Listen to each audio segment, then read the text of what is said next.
Welcome to Vegas Revealed, episode 62.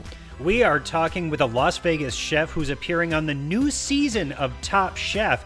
You'll hear from Chef Jamie Tran coming up in just a few minutes.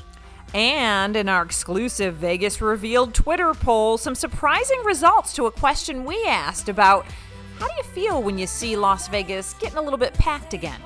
And Dana and I just received our second vaccine shot. You'll hear our unscientific advice to avoid side effects in our tips. It's time to spin the wheel. Let's go to Vegas, baby. Let's go tonight. Right now. Let's go to Vegas. We'll stay up all night. Let's go. Welcome to Vegas Revealed, smack dab in the middle of spring break. March Madness continuing, and visitors are back in droves here in Las Vegas. I'm Sean McAllister. And I'm Dana Roselli. And yeah, that leads us to our Twitter poll this week. We're going to get right to it, Sean, because this is something that everyone is talking about here in Las Vegas and really around the world, because images from our city are plastered on TV and in magazines and all over the internet lately, because people are coming back and they're in the sports book. They're on the strip walking. They're in our pools watching March Madness. Places like Circa and, some of our other pools are open as well, I believe. Encore Beach Club and things like that. So let's cue the music. We asked, and you have responded to our exclusive Vegas Revealed weekly poll. It's a big deal. It's a big deal. This is an exclusive poll, and we've had close to 500 respond on this one. I mean, and that's a pretty good response, and it's was kind of a surprising response too. So our question this week that we asked you on the @VegasRevealed Twitter page: when you see images of a packed Las Vegas, you ... jump for joy, want to get here ASAP, you cringe and stay home, or you have 1 foot out the door, you just can't wait? Now, I thought a lot of people would have picked have 1 foot out the door. Like, you kind of want to be a part of that, but you aren't sure just yet, but yay, that's cool, that kind of feeling. But no, that was our lowest vote.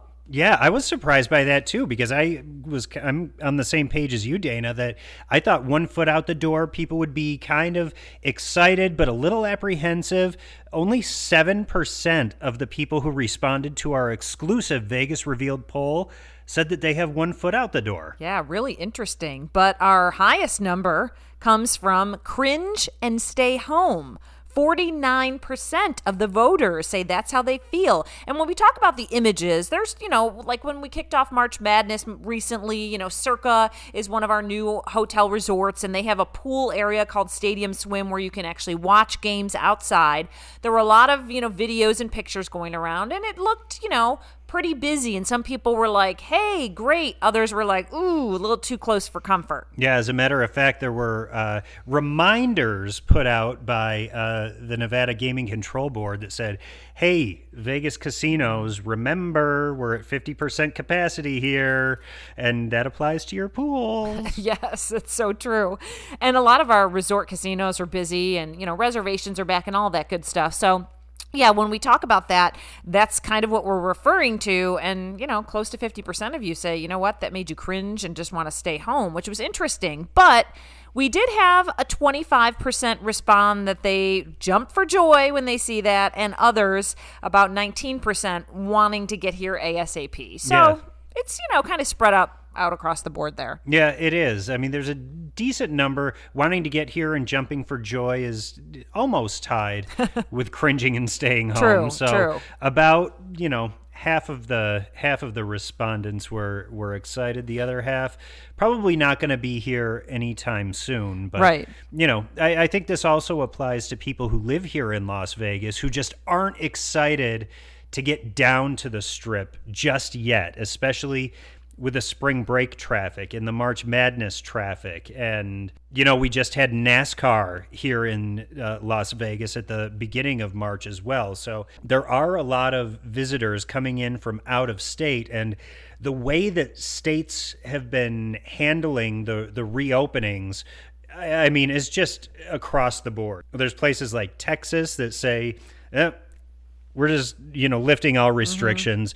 Do whatever you want. If you want to stay home, do it. If you want to, walk around without your mask and, do that too. But. And then Florida's been like a big old free-for-all. But then when it came to spring break, everyone was packing the place, and now they had to have curfews put in place. So that whole thing kind of backfired. Which that was a weird scene. Yeah. Seeing the video out of Miami Beach where at 11 o'clock at night, there were police officers going up and down the main drag there and clearing the spring break people off the streets, which is something that you would never see here in Las Vegas. No, that's true. And our numbers continue to go down. So I'm hoping that, we can stay that way, because there have been like little places, like I think it was like Michigan was having some issues Michigan's with some a hot spot. spikes and things like that. So, and a quick mention from Jeff on Twitter. He says, "Why can't I jump for joy and get there ASAP all in one?" And we said, "You can. I'll mention it on the podcast." So a lot of people feel that way as well. So,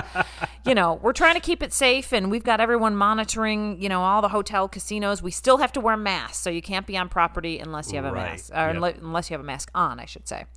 But as we are seeing, visitors returning, we're seeing all of the Las Vegas resorts on the Strip opening up 24/7, no longer operating on, reduced hours during the week. However, as entertainment comes back, we are getting word that there is another entertainment venue that has fallen victim to everything that's gone on for the past year, Dana. Yes, Rose Rabbit Lie at the Cosmopolitan has shut down, and I know it had closed, they thought maybe temporarily for a while, but now it's confirmed it won't reopen as that anyway. It was basically a dinner kind of... like a dinner cabaret. So you go in, you eat dinner, and there's live performances happening around the room. There's tap dancers up on the piano, and Sky D. Miles is belting out all the tunes. So that was a cool environment, and sad that that's not returning. Yeah, and it was in a cool kind of like hidden area. Like the Cosmopolitan has lots of nooks and crannies. Tons. Like the secret pizza place. And then Rose Rabbit Lie, like there wasn't tons of signs pointing you that way. It was like you had to know it was there. The Cosmopolitan is kind of like the English muffin of resorts. I know. There's all sorts of nooks and crannies. And then you and I were just reading the list of celebs that turned out for the opening of Virgin Hotels. Can you call them celebs? And we just have to listen. We try and be honest here on Vegas Revealed on some of our feelings and some of our, experience living here for a long time. And we'll shout out when we think Vegas can do better. But the list of celebs that turned out for the Virgin opening, I don't know. I mean, it worries me because I feel like we're going in that D and C list area. I mean, Mario Lopez was here, and I think he's probably the biggest name of any of them. Mm-hmm. And Dana White, I guess, would be pretty big as well. Well, Dana White, but he's not like... No, he's not. He's a Las Vegas institution. Dana White, I would expect him to be there. Of course, the head of the UFC. Right. Real Housewives star Melissa Gorga. Is she a big deal? I mean, if you're a Bravo watcher... Yeah. And then a lot of the owners of the actual casino that opened. Which, of course, they're going to be there. I would be shocked. I think it would be news if the owners and the operators weren't there for the grand opening. The Raiders coach? Yeah, great. Yeah, he was there. Is he a celeb? Yeah, now he is. Yeah, okay. And, well, that's about it. Well, there's Tom Sandoval and Tom Schwartz. They're from Vanderpump Rules. Okay. Matt James, he was the most recent Bachelor. Okay. Chriselle Strauss. I mean, you know what's from hard? Like Selling LA. Is that the show on Netflix? I don't know. Listen, you know what the deal is? You're opening, and like I get it, it's a whole new thing. It's not the Hard Rock, but the Hard Rock brought out, especially when it opened, the biggest of the big. And listen, I know we're in COVID, blah blah blah, but even more so, we've got a bunch of celebs that are like glued to LA and can't go anywhere right now, so they could take that 3-hour drive, a 4-hour drive, or a quick private jet or a quick jet suite airplane ride to be at the opening of a brand new casino just off the strip. Mm-hmm. So anyway, I don't know. We got to bring it. And I was even thinking some people that live here are bigger than some of those people. Yeah. That's my 2 cents. I guess we'll move on. Yeah, I've got nothing more to add about that. Okay, on a completely different note, Sean and I just got our second dose of the Pfizer vaccine. And, we weren't going to really post anything about it on our social media and this and that, but we made some mentions. And then I did do a post after the guy who was giving me the shot said, it's good to let people know you got it. You're still around. You're still alive. If they have questions, they can ask you for comfort. Yeah, and a lot of people were reaching out and asking questions about, any potential side effects. What was it really like? And so there's been a lot of discussion happening on social media. So we wanted to clue you in on what our vaccine process was like, what we did that we think helped us avoid some of the side effects of the second dose. So that's coming up in our tips. For this week's interview, we traveled off the strip in the southwest part of Las Vegas to a restaurant called The Black Sheep. Yeah, this is a Vietnamese-influenced restaurant by Chef Jamie Tran. She has worked on the strip under some of the most famous chefs that there are in the world, really. And then she's branched out, opened up her own restaurant, The Black Sheep, as Dana mentioned. But now Chef Tran is appearing on season 18 of the hit Bravo cooking reality series Top Chef. So we're here at the Black Sheep, and we're super excited to have Chef Jamie Tran with us. Yeah, because you're on the new season of Top Chef, which is coming out April 1st. Yes. This has become one of the top culinary competition shows on TV. How did you even get involved with the show? The show reached out to me, and then I called them back and then talked to them. I do have anxiety doing competition, so I rejected every competition show you can name of. And then even local stuff, I'm like, no, thank you, no, thank you. And then they asked me, like, why did I reject it the first time? I was like, I don't even know if I rejected. I reject everybody. I was like, reject. But just because they reached out, and then I think during COVID time, and a lot of thinking during COVID time, and just that's when I was like, all right, here goes. And did you enjoy the experience?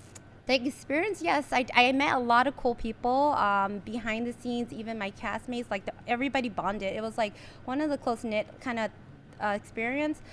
Competition-wise, I was having a hard time. Like, anxiety-wise, it was like my nerves, or I was like shaking. I was like, what's going on? Is there an earthquake going on? My hands are shaking. My body's shaking. That was nerve-wracking, but it actually, I got out of my comfort zone, and I grew from the show for sure. And there's a lot about the whole food competition idea in general that I want to get into. Okay. But filming, especially now, there are strict rules in place for food in general. But when you add COVID restrictions on top of it and a production, what was that like? Honestly, I felt safe, and it was a lot more. It was strict, but the team, Top Chef team, the Bravo team kept us safe. So it was like, I just felt really safe in our bubble. I would never once thought I would catch COVID. Never once thought I was going to be in like harm's way.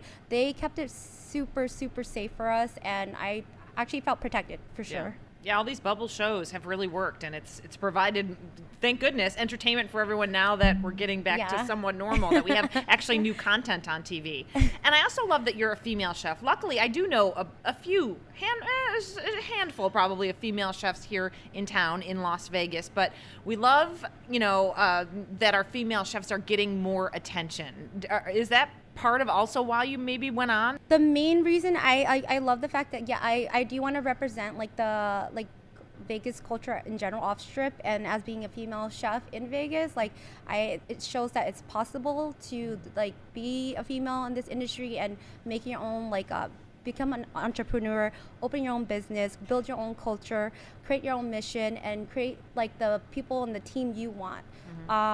because you can't do that when you're working with other people. You stay with other people, you jump around. But I made it my mission when I went to Stafford State that I was going to create a business. I was going to open a restaurant. I'm going to create a culture that people doubt, and I'm going to hire people that people doubt, like me, give them the opportunity. My Zek Sue was doubted, same thing. And he's 26 and he's my Zek Sue. And he thanks me all the time, and he's like a little brother to me, so he's like family. He encouraged me and my other friend, they encouraged me to do this show, and I said, fine, if I do this, then if I can do this, then you guys can do anything. You can't tell me you can't do anything if I do this. So main reason I went on that, and also to promote that Vegas is not just the Strip. We are developing culture. It's young, but we're gonna have that. I do want that vibe, like it's San Francisco or New York or something like that. Besides thinking like we're just like, hey, let's get lit. Yeah, right. No, there's something else. And it is great. You're right. We have great restaurants all over town, you know? I mean, that's the thing. When people say, where should I go to? And I'm like, well, do you want on or off the Strip, you know? And then from there, the list goes on. And this is a great part of town. And you guys have been going strong for 4 years. We have. Like, I love the fact that we're like right in the center of where Carl's Jr. and we're like, they're next to the Carl's Jr. And I'm like, I'm not plugging Carl's Jr., but Yeah. This is not a sponsored mention. not sponsored, unless you want to sponsor. Hit me up. Yeah. They can always feel free to sponsor Vegas Revealed as well. Hit us all up. Yeah. Just being in this little strip mall, and people, like, when they come up to us, like, we didn't expect you to be in here. And then when they come in, it's a different, like, experience for them. And me and my partner, we always talk about it. We talk about we want to have the guests to have an experience like they're having it on the Strip. And I'm not knocking the Strip at all. It gave birth to me and a lot of chefs out here. And I appreciate it so much. And it gave us like this kind of like the service to the community, where we will take the same thing that we would do for like any tourists or anybody on the Strip. We took it off and we brought it here to the neighborhood. And we want to show our community that we want to support them and give them that experience without the expense. And your culinary evolution in Las Vegas, you've worked under some incredible chefs here, and you've branched out, started your own thing. And in such a competitive city like Las Vegas, how did that prepare you for the competition on TV? Or did it? The name Vincent Purcell, my mentor, prepared me for life. My dad and my mentor. I worked under Chef Charlie, but my mentor was the executive chef at Oreo. I was put through the ringer. Not kidding you. Put through the ringer, worked with him, learned so much from him. Honestly, after working at Oreo, I just decided like nothing's like impossible. So I just like whatever, throw it at me. I can handle it. Just keep your head straight, work hard, put your head down, and then just go for it. And then I think that prepared me for a lot in life. Like just working under my mentor, like again, like the mentors don't choose you, you choose your mentor. And I think I did a good job. I should have gambled that day too. You have done a great job. And that Chef Charlie that you mentioned is Charlie Palmer. Charlie Palmer. Wow, amazing. And talk a little bit about your restaurant right now, for folks that don't know, and tell us kind of about some of the dishes that you let Sean and I taste, which were exploding Incredible. with. We have another one so too. good. We have another one. What's this? We do. So this is one of our famous dish here. It's we do like a curry couscous, and it's a Vietnamese style curry. It's vegan if you take the duck off, because I'm very conscious as well. The duck confit is like I'm French trained, so I do the classical French stuff. And Vietnamese and French food, it goes kind of well together because of the whole colonization.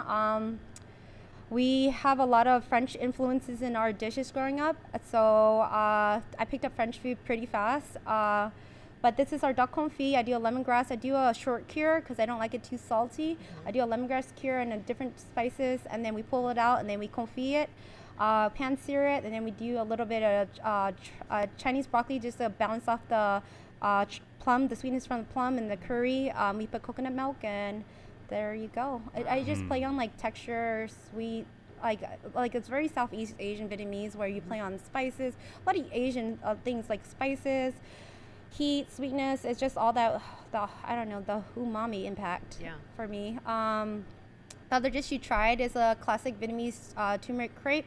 I did a twist on it. I wanted to do lingua, introduce another thing that people are scared of eating, but even you have it, it just tastes like braised short rib. So I doing that. I cooked That that, was for good. that was 4 to 6 And you hours. said just dive in. You, Just you dive got mad at in. me because And I get tried messy. to pick at Yeah, I was like, get dirty with it. it. You were like, just pick it up. Let's go already. The pickles, like I put pickles. I love pickles and everything. I love the acid. Like Vietnamese food, we have a lot of pickles. It just breaks out the fattiness and fresh herbs. I just love texture. Like I think of a lot of stuff. I'm like, I want this. And then you tried one of our new dish, the hamachi crudo with the agua chili. Do a Vietnamese style with a little Vietnamese herbs and stuff like that. So and baby shrimps. I don't know. Yeah, Them good. shrimp. Well, I love it. Do you get people that are actually staying on the strip that come here as a destination point that say, oh, we heard about your place or we wanted to try? Yes, we do. It was before COVID. It was big, and then we still, even when we started opening again, it's still people come here. They always say that like when they pop up the best place to eat, or whatever. They always look it up, and we're numbered like we're part of that little group, and then so they come off strip, and we do get a lot of off strip people, not off strip, but we get a lot of people from the strip coming off strip to come see us. And I mean, that's a good thing to note for our listeners. People listen in 50 plus countries around the world. They love Las Vegas, always want to know what else they can add to their itinerary during their next trip, which thank God Vegas looks like it'll be opening up and we'll be able to start welcoming our international travelers back pretty soon. So, I mean, this is a great stopping point and a great addition to the itinerary for anybody coming to town. I think so too. Like if they come by and they say they heard us on the podcast, I was like, you get a shot. Oh, look at that. All right. Mention Vegas revealed and you get a shot down your gullet. You get a shot from the chef. Yeah, free shot. I love Get that. it lit. And I love that you guys are open 5 o'clock, like dinner time. And, Yes. I asked you, I said, is that because of COVID? You said, no, we've just always done dinner time. And I like that. I appreciate that. It's our space too. It's so small. Like it's like our kitchen is like 300 square feet. About, I don't know, but like a little over that. But it's just a small thing, and like it's just like I want to focus on the food, so we go prep heavy, and then we focus on prep, and then we shut it down before 12 or 2, and then we got the PM cooks coming in, and all they do is focus on execution. So I want to make sure the quality is there, consistency is there. Sometimes we get tired. Forgive us. We're not perfect. But it's always strive to just make sure that the guest experience is there for the guests. And did that serve you well in the competition, having that prep work mentality and having everything in place so that when it's go time for service? No, I had a lot of anxiety, so that went out the window. I was like, who am I? Well, and with the anxiety, does it add to it having Padma, Gal, and Tom Colicchio standing in front of you? Anybody staring at me, I get nervous. Like Yeah. even camera crews, I don't know, any producer, anybody looking at me, I'm like, don't look at me. I'm hideous. No, you're not. I'm joking. That probably made for good TV, though. I can only imagine. That's what I'm guessing. I'm a hoot. What about people that watch these shows? I mean, is there any insight? I mean, I know you can't tell us everything that went on or anything, but is there anything that you think like a lot of people always wondered about these shows that you could maybe answer? It's really tough, people. It's Yeah. tough. It's hard. It's hard. It's very hard. Don't judge us. It's hard. Yeah, the pressure's on. We are in a pressure cooker. It's Okay. hard. Okay, so that's not fake. It's not fake. Okay. And the time limits that you're under while you're in production on the show, is that similar to a kitchen environment? No. Or is it like There's super pri- amped up and intensified? No, I think there's difference between a competition and then the kitchen. The kitchen is like your staff trying to get service out in a respectful time and making sure the quality is there and making sure the guest is happy. That's a whole different kind of pressure, and making sure like you're just not you're not a go-go and just trying to throw stuff on the plate and just go. Competition-wise is always a different beast, and it makes you a stronger person. Definitely different cooking, different cooking styles. You have a bit of a rebellious side, right? And that's kind of where the name of the Black Sheep came from. Definitely soft-spoken at times, very jokey, but when I have to lay down the law or anti-law, I will do it. And will we see that on TV? No, you just see the spaz girl like blah blah. Not even speaking English, because when I get flustered, I make sound effects and I don't speak English. Yeah. I don't articulate. Right. Just speak in noises, I right? speak in a lot Articulate of in noises. noises. I was like, oh my. I was just curious because a lot of times I'll go out for, different kinds of cuisine and I'll be surprised somebody will be like, oh, I've never had that kind before. I've never had this before. And, maybe we have listeners that are like, well, I've never had Vietnamese. Like, explain it to them. Well, What it's not traditional Vietnamese. I always want to tell people that. It's Okay. basically because I was always structured, and I grew up differently too as well. My dad was like from Vietnam. They escaped the Vietnam War, went to Korea, went to Houston, Texas. From Houston, Texas, they went to Monterey. From Monterey, Stockton, back to Monterey. We moved around a lot. So had a lot of, I thought kimchi was Vietnamese. It wasn't. I just basically, for myself, this is not Vietnamese. There's a lot of Vietnamese influence in my dish, and it's not traditional. So I don't want somebody to come here and that's Vietnamese and they're like, this is not Vietnamese. And I'm like, well, did I say it was Vietnamese? But it was Vietnamese influence with French technique and American ingredients. That's basically me on the plate. So Right. I'm like a Vietnamese American, and I have Vietnamese influence in everything I do. And then definitely trained in the French technique for sure. Cool. That's rude. That's me. Oh, you're getting a phone call. She's In fired demand. up. In demand. I'm putting in my booty. It's a booty call now. I'm joking. Well, we love your personality. We think it's going to be great for the show. I can tell that you're full of life. You have fun with it, and even though you say you're full of anxiety, I have a feeling. Oh, that helps energize me. I love It definitely will make for good TV. Season 18 of Top Chef premiering on Bravo April 1st, which we're so excited, Chef Jamie Tran, to see you on. Yeah. Oh, yay. And the Black Sheep, for folks that are curious, located at Warm Springs in Durango in Las Vegas. It's the southwest part of town, so it's southwest of the Strip. And we hope you all come and try out some of Jamie's food. It's very good. Again, come see us. A shot for you. Yeah, a shot. Vegas From revealed me, you get but a if shot. it's not me, you don't get it. I know. You gotta come I find have to be Jamie. there that Are you day. here? How many days a week are you here? Only 5 days a Okay, week. 5. Good. Listen, thanks so much for joining us, and best of luck on the show. We can't wait to watch. All right, thank you guys for having me. Yeah, of Now course. eat your duck duck. Oh yeah, I'm gonna eat. Ready? We're diving in.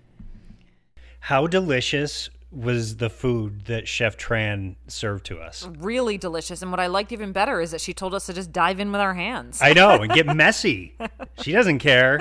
Get in there, enjoy it. And remember, if you go there, ask for Chef Jamie. If you say you heard this conversation on Vegas Revealed, Chef Jamie Tran will give you a shot. And speaking of shots, it's a great segue to our tips for this week. And we want to talk about Sean and I being vaccinated. Dose 2, done. We got the Pfizer vaccine. We did it at the Las Vegas Convention Center. And a lot of people have been asking us, like, what was it like? How long was the line? How were your side effects? What did it feel like? And it's really interesting because Sean and I really experienced pretty much the same exact thing to a T. Yeah, which is kind of weird. It is. Isn't it? Because everybody's experience seems so individual. But yeah, we kind of experienced the same thing, which when it comes to physical side effects, I mean, there were virtually none. No.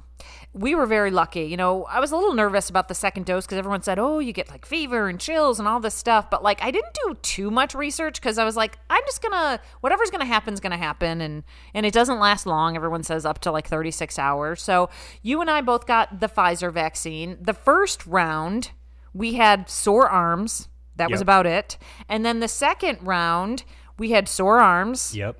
We were Once again. tired a little bit in the day after we got the shot. And then we had weird dreams, both of us. Not just weird dreams, the scary, terrifying dreams. I had nightmares, like 3 or 4 different nightmares all within one night's sleep. Yeah. And I kept waking up after them, and like I was drenched in sweat. So I guess when people say that, there's like fevery kind of feelings, I wouldn't say that I really experienced like the fever kind of thing. Right. But I had night sweats. Night but sweats, I okay. think that, I don't know, maybe that ties in with how scared I was I because of think my so. horrifying dreams. Yeah, because I had scary dreams, but I didn't have sweats at all or chills or anything like that. I, slept pretty good. It's just that the nightmare kept, when you go back to sleep and then it continues on. Yes. Yeah, that kept happening. Well, see, mine were 3 distinctly different ones. Okay. But yours was the same one? The continuation, yeah. The old phone rang from work, and I'm not going to share the dream and who was on the other line, and then things from the past, and there was people running through a house and a whole thing. But Wow. yeah, and even Sandra Oh from Grey's Anatomy was in the dream, which is What? really random. I have no idea. It was Well, you are so a big Grey's Anatomy fan. True. Somehow that tied in. I have no idea, but it was a flip phone. You couldn't have had McDreamy or I McSteamy? know. You That's had why- Sandra Oh? Well, because it wasn't a great dream. It was a nightmare, right? So therefore, McDreamy or McSteamy would be in a happy dream. An elated dream, a floating on clouds dream. So after we got through that first night of scary, terrifying dreams, I woke up feeling pretty well rested, honestly. Yeah. My arm was definitely a lot more sore after the second too. shot than it was the first shot, but really nothing debilitating, nothing that, knocked me out for any period of time. So I feel very lucky about that, because I know that in talking with other friends and family, that has not been the case. Right. And, you and I decided, well, we had already planned out that we were going to stay home separately that day, but we worked all day long, and we did get a lot done that day, in fact. But, there were little moments where I guess I felt maybe like a teeny little achy, took a couple Advil, things like that. But, we really lucked out. That's as far as it goes, that's the worst of it. Yeah. So here's the deal. So I guess this gets us to our tip of the week. What Dana and I did to try and prevent having side effects, which we have 0 scientific evidence that this did or did not work. However, in our minds, it did work. Right, because we experienced the same exact thing. Right. So maybe this was why. So I live near the convention center, and Sean and I decided both times to walk to the convention center and back. So we walked to get the shot, and then we walked home. And I know everyone can't come to where I live, but a suggestion would be, if you do go to the convention center and you're in town, is park at the Westgate, huge open lot there, and then take a nice brisk walk. Because I feel like before we got there to have the vaccine administered, we got our blood pumping. Yep. Our systems were going. It's not fit- like we sat in the car and then stood in line. Like, we had the activity going. We Yep. got our heart rate up. We had our steps in. Dana had her Fitbit going. Yep. I had my iWatch tracking our steps.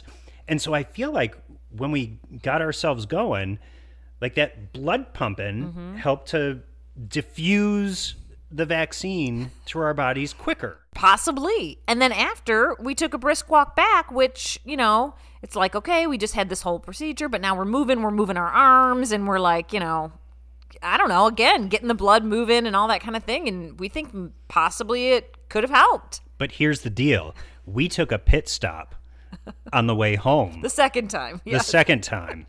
So this is after vaccine dose number 2. Brisk walk to the convention center, got the shot, brisk walk, we're on our way back. We stop at the Westgate because we were like, maybe we should stop in for lunch. Right. Because, I've got the VIP card over there because I live nearby. So I said, hey, I get 25% off. Let's go in. And we go to the sports book, and we start Googling, can we eat this? Can we drink that? Because we started feeling like, you know what? We want to reward ourselves and treat ourselves a little bit here and eat some things we normally wouldn't eat. It's probably not the best idea, but I heard you're supposed to make sure you have food and stuff like that and eat.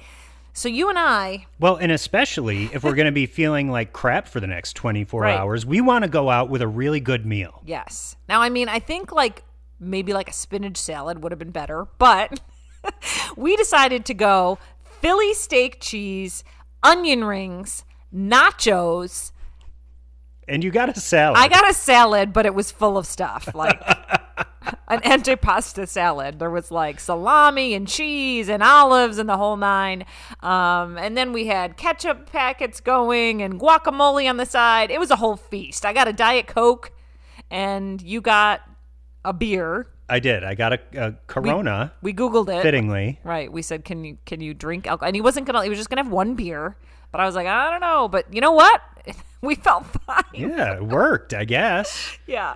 So it's a random thing that we did. We didn't plan on eating like that or drinking like that. So but have we comfort food after your shot. Mm-hmm. Get nice and, nice and ready. Yeah. In case you do have some downtime. It's true.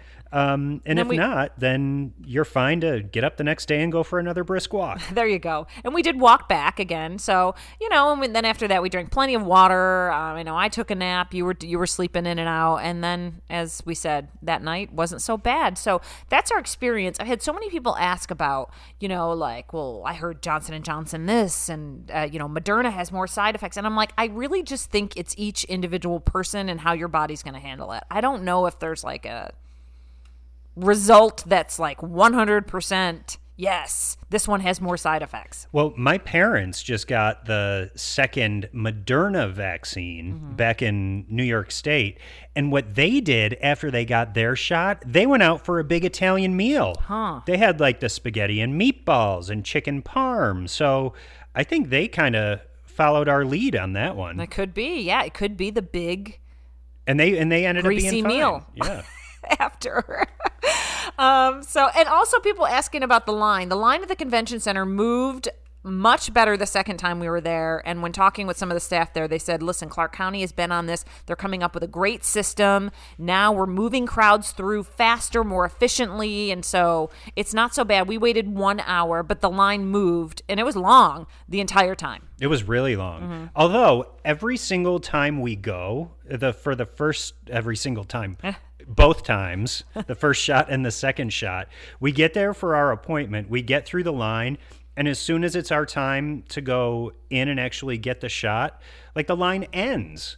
There's no more line out the door. So we go at high volume times. We do. We did a 2 p.m. the first time and a 10:30 a.m. the second time. So, but anyway, it does look a little crowded in the parking lot. So if you can find a way to get dropped off, park around there and take a little walk, it might be worth it. Although I did just see in a report that said that demand is starting to slow down for vaccines. Okay. So we have this huge supply, and fewer people at this point in the game are registering and signing up to go and get those doses. So, they have to be used, otherwise, they'll expire, which isn't a good thing. No. That's for sure. So we've been very fortunate here in Nevada. We have, have moved along with different, age groups and underlying conditions. And what is it, April 5th? Everyone over 16 will be able to get vaccinated? I think 5th or 6th, yeah.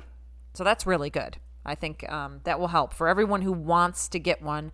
And again, if you have any questions, feel free to send us direct messages on Twitter or, a public message, and we can answer as much as we know or can tell you. But listen, we're no Fauci. Nope, we are not Fauci. We have zero scientific data to back up anything that we say.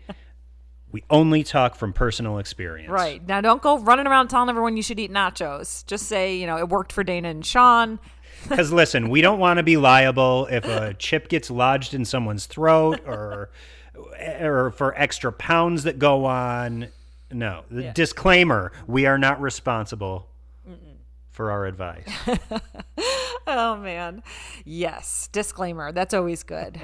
We've been busy bees lately working on a lot of projects, so we know things are turning around here in Las Vegas. We're hoping all our people that live outside of the USA that are looking forward to coming back to Las Vegas, because I hear that a lot of you will be able to do that sometime within the year. Things are looking up. We are at spring break mode here in Las Vegas, and I know a lot of different states around the country are in spring break. So people are taking, driving trips and visiting family and doing getaways. And I know Sean's going to do that. And we decided next week we probably won't do a podcast unless there's some big news that breaks. We'll update. But other than that, keep an eye on our social media, because that's where we'll be doing all our updates. And then we'll be back right the following week. Yeah, so programming note, if you're sitting around waiting for episode 63 to drop next week, not going to happen. You'll have to wait one more week. We're just going to skip a week, and then we'll be right back at it. get geared up for what's going to be a very positive spring here in Las Vegas. So that we can be at our best for you.